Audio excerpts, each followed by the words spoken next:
उनके अनुसार जब तक मंदिर पूरा नहीं हो सकता तब तक प्राण प्रतिष्ठा कभी नहीं हो सकती। वो ये कह रहे हैं कि अगर मान लो कि राम जी की मूर्ति स्थापित कर दी गई है तो ऊपर के माले कैसे बनाएंगे, मतलब मंदिर के ऊपर चढ़ के जाएंगे। जब तक राम जी टेंट में थे जब भी तो पूछते थे, आज जब टेंट से निकाल करके मंदिर में जा रहे हैं तो क्या दिक्कत है। आप कहते हो कि भैया इन्विटेशन हमने भेजा है, आप होते कौन इन्विटेशन देने वाले, क्या तुम्हारी वो पर्सनल प्रॉपर्टी है। राम जी के मंदिर बनने से पहले पिछले साल योगी जी का मंदिर बन गया, वहां पे आपने देखा है, धनुष पकड़ के खड़े हैं। मोदी जी ने अपने आप को मंदिर की आड़ में एक इतना बड़ा नेता साबित करने की कोशिश की है कि भगवान छोटे हो जाए मैं बड़ा हो जाऊं। अरे राम बनना कोई अपने आप में कोई छोटी बात है क्या। ये तो राम जी के चेहरों की धूल के बराबर भी नहीं बन सकते, जितने मर्जी घोड़े खोल लें। जिस आदमी की आस्था है वो सड़क पे बैठ के भी अपनी आस्था को, इबादत को पूरा करता है, उसके लिए उसको मंदिर या मस्जिद की जरूरत नहीं पड़ती।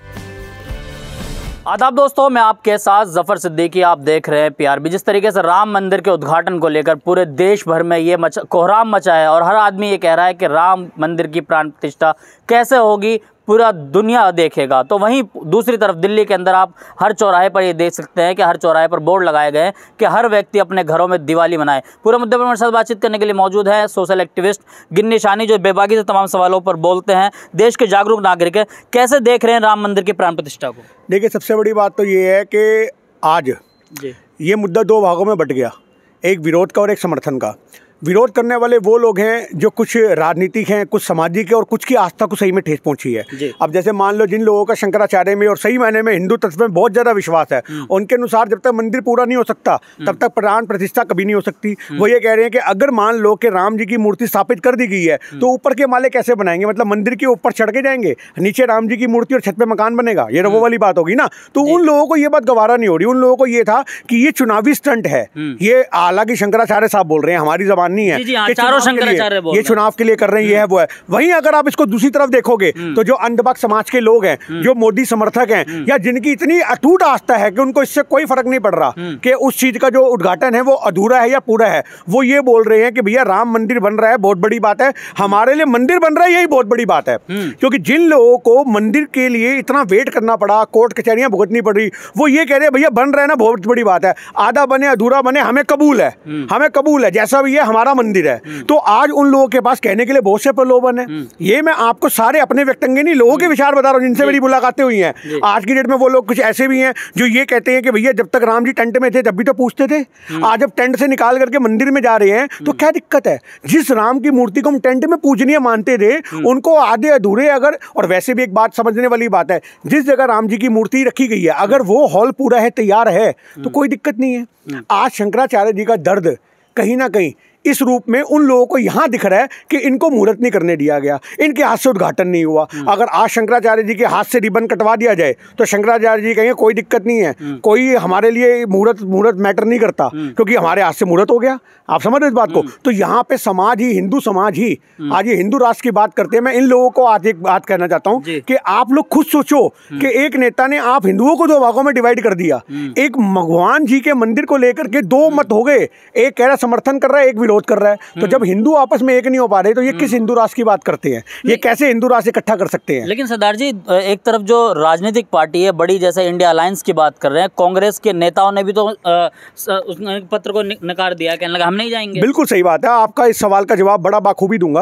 आप कहते हो कि भैया इन्विटेशन हमने भेजा है, आप होते कौन इन्विटेशन देने वाले, क्या तुम्हारी वो पर्सनल प्रॉपर्टी है? देश का प्रधानमंत्री। मैं क्या कहना चाह रहा हूँ, सार्वजनिक स्थल है, आप कैसे दे सकते हो? एक मंदिर है, मंदिर के, अरे शादियों के इन्विटेशन होते हैं, फंक्शनों के इन्विटेशन होते हैं, मंदिरों के कौन से इन्विटेशन होते हैं? एक तरफ तो सनातन धर्म की जो आस्था है उसमें यह कहा जाता है कि उसकी मर्जी के बिना पत्ता नहीं हिलता, जिसकी मर्जी के बिना पत्ता नहीं हिलता, तो तुम कौन इन्विटेशन देने वाले? इन्होंने जितने लोगों को इन्विटेशन बांटे हैं, कितने ऐसे होंगे जो रस्तों में कोई सिचुएशन ऐसी हो जाए कि पहुंच ही ना पाए, और कुछ ऐसे होंगे जिनको इन्विटेशन नहीं भी है तो भी पहुंच जाएंगे। भाई उसकी मर्जी होगी तो वो 100 आदमी को भी अपने पास बुलाएगा, अगर उसकी मर्जी नहीं है तो तुम जितने मर्जी घोड़े खोल लो, तो मंदिर के गेट पे पहुंच के भी दर्शन नहीं कर पाओगे। मैंने ऐसे ऐसे लोग देखे हैं। तो इस चीज को आप यहां से तोलो कि भाई हम लोगों को इन्विटेशन दिया, ये आ नहीं रहे, ये आप एक चीज को समझो, आप उसका पूर्ण राजनीतिकरण कर रहे हो।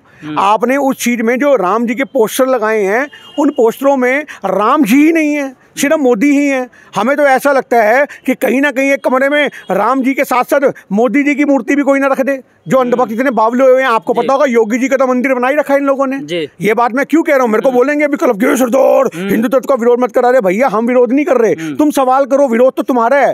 राम जी के मंदिर बनने से पहले पिछले साल योगी जी का मंदिर बन गया वहां पे, आपने देखा है, धनुष पकड़ के खड़े हैं, आपने देखा है। मैं उसकी वीडियो भी लगा देना साथ में। तो आप इस चीज को समझो कि जो तुम इंसानों को भगवान मानने लग गई हो, ये तुम्हारा दिमाग खराब कर रखा है। राजनीतिकरण मंदिर का हो रहा है, वो उसमें कोई शक नहीं, मंदिर के नाम पर राजनीति हो रही है, बिल्कुल हो रही है। पर इन शॉर्ट में राम का विरोध करना ये वाजिब नहीं है। कुछ लोग राम का विरोध करने लग गए। आपने कांग्रेस की बात की, कांग्रेस को बड़ा डिप्लोमेटिक जवाब देना था। डिप्लोमेटिक जवाब ये होना था कि भैया राम जी का आपने इनविटेशन भेजा, हमें निमंत्रण की जरूरत नहीं, हमारे प्रभु हैं, हमें जब प्रभु बुलाएंगे हम जरूर उनके चौखट पे आएंगे। ये तो प्रभु की मर्जी है, आपके इनविटेशन के मोहताज थोड़ी ना हम अगर मत्था टेकने आएंगे। वहां पे सोनिया गांधी ये बात बोलती कि भैया आज की डेट में सोनिया गांधी जी को ये बात, जब मेरे पति ने उसका दरवाजा खुलवाया था, ताला खुलवाया था, और उस समय इतने सारे मुसलमान भाइयों का भी विरोध सहन किया था, तो अगर मेरे पति जिंदा होते तो बहुत पहले मंदिर बन जाता।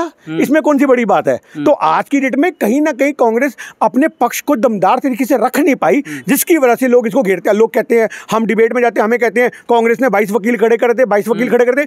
देश में शांति बनाने के लिए वकील खड़े किए गए थे, क्योंकि जिस समय आपको पता है कि राम मंदिर का मैं नाम नहीं लूंगा, बार बार आस्था का मुद्दा है, जो ये पूरा आपको पता है क्रिया हुई थी 1992 से अब तक की, ये 1992 की अब तक की क्रिया के अंदर हुआ क्या, यही तो हुआ खून खराबा, कत्लेआम। तो उस कत्लेआम को रोकने के लिए अगर कोर्ट में मुद्दा पहुंचा दिया गया तो क्या गलत है, क्योंकि जो फैसला कोर्ट में होगा तो आदमी कम से कम लड़ाई झगड़ा तो नहीं करता। अगर आज आपकी बीवी है, आपके साथ रह रही है, आपका अपनी बीवी के साथ कोई मन मुटाव हो जाए, आप उसको रोज पीट रहे हो, पर जिस दिन आपका मुद्दा कोर्ट में पड़ गया, आप फोन उठाते और फोन करते भी सोचोगे कि मैं कौन सी बात करूं कौन सी ना करूं, क्योंकि मुद्दा कोर्ट में है। तो उन्होंने कांग्रेस से समझदारी दिखाई कि मुद्दे को कोर्ट में डाल दिया। लेकिन सरदार जी, एक तरफ जहां राम मंदिर की प्राण प्रतिष्ठा की तमाम तैयारी चल रही है, वहीं पे एक पोस्टर वायरल हो रहा है कि जो उनकी सजावट में पोस्टर लगाए जा रहे हैं, मोदी जी के फोटो के चरणों के पास राम जी की फोटो लगाई जा रही है। देखिए, मैंने वो फोटो भी देखी है। अब हमें ये नहीं पता कि वो एडिट की हुई है या वो एग्जैक्ट फोटो है, क्योंकि कभी भी वो खींची हुई नहीं दिख रही। उसी में एक दूसरी तस्वीर और निकल के है जिसमें राम ही राम है। आप समझो, चारों वो 4 तस्वीरें हैं। मैं आपको बता दूं, पहले पे राम जी नहीं है, मोदी जी हैं बहुत बड़े, उसके बाद राम जी, फिर 2 पीछे मोदी जी हैं। अब ये अगर फोटो मान लो ओरिजिनल है तो बड़ी शर्म वाली बात है, अगर एडिट वाली है तो उस बारे में क्या कह सकते हैं। बट इन शॉर्ट में इसमें कोई दो राय नहीं है कि मोदी जी ने अपने आप को मंदिर की आड़ में एक इतना बड़ा नेता साबित करने की कोशिश की है कि भगवान छोटे हो जाए मैं बड़ा हो जाऊं। ये गवारा हमें भी नहीं हुआ। कह रहे हैं कि राम को ला रहे हैं, ये कैसा मतलब शब्द है? देखिए, राम को लाने, पोस्टरों पे लिखा जा रहा है कि राम आ रहे हैं। एक छोटी सी बात है, राम जी तो तब भी वहीं थे, और अगर राम जी आ रहे तो राम जी की जो पुरानी मूर्ति थी वो तो वहाँ स्थापित की नहीं गई। आप ये चीज सोचो, जिस मूर्ति की वजह से इतना सब कुछ हुआ, जो टेंट में पड़ी थी इतने सालों से मूर्ति, वो मूर्ति तो विराजमान ही नहीं करी इन्होंने।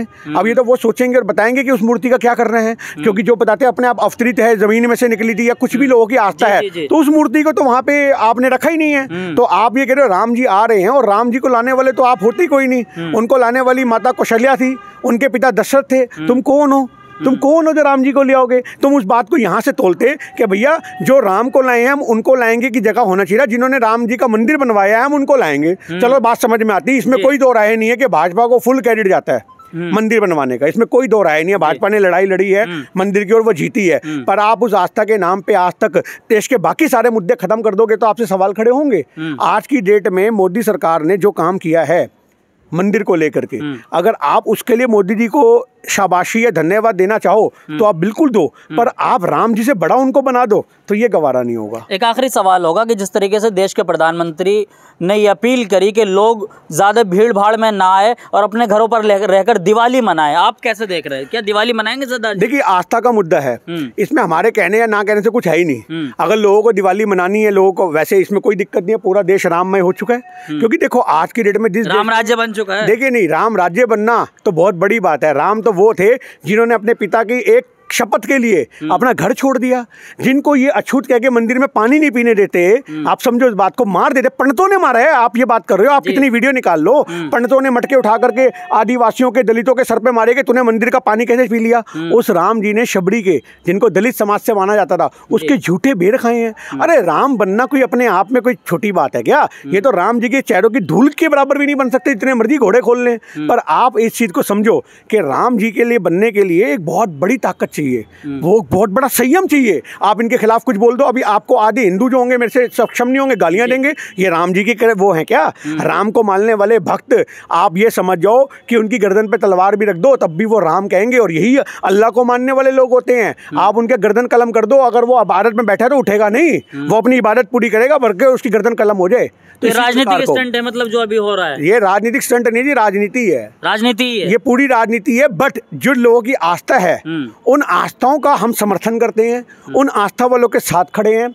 आज 3 दिन तक हमने भी किसी भी प्रकार के राजनीतिक मुद्दों के अंदर जो लोग अपनी प्रतिक्रियाएं देते हैं, जैसे सोशल मीडिया पे, हमने कमेंट करने छोड़ दिए। लोगों की अपनी आस्था है, जो आस्था, देखिए आज हिंदुस्तान एक आस्था वाला देश है। आप इस चीज़ को हिंदू से मत जोड़ो, मैं आपको मुसलमानों की आस्था दिखा दूंगा।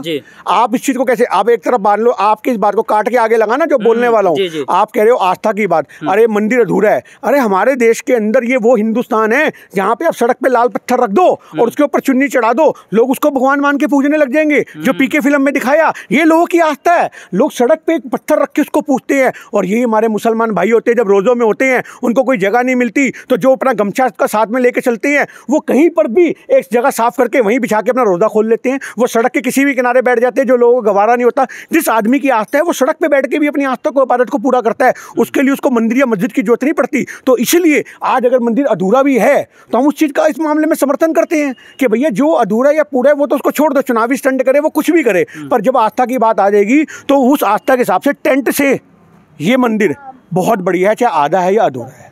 चलिए, बहुत बहुत शुक्रिया। हमारे साथ थे गिन्नी शाहनी, तमाम सवालों को बेबाकी जवाब दिए। उन्होंने कहा कि जो लोग राजनीति कर रहे हैं वो तो कर रहे हैं, लेकिन जो आस्था का मुद्दा है, आस्था को जो है ये कहीं ना कहीं कह रहे हैं कि हमारा समर्थन है कि जिन लोगों की आस्था है, आस्था ठीक है अपनी जगह, उस तरीके से जो है उनको राम कि जो वहाँ पर प्राण प्रतिष्ठा हो रही है उसमें लोगों को शामिल होना चाहिए। आप वीडियो को देख करके अगर सोचते हैं, कमेंट बॉक्स में जाकर जरूर बताइए। देखते रहिए PRB।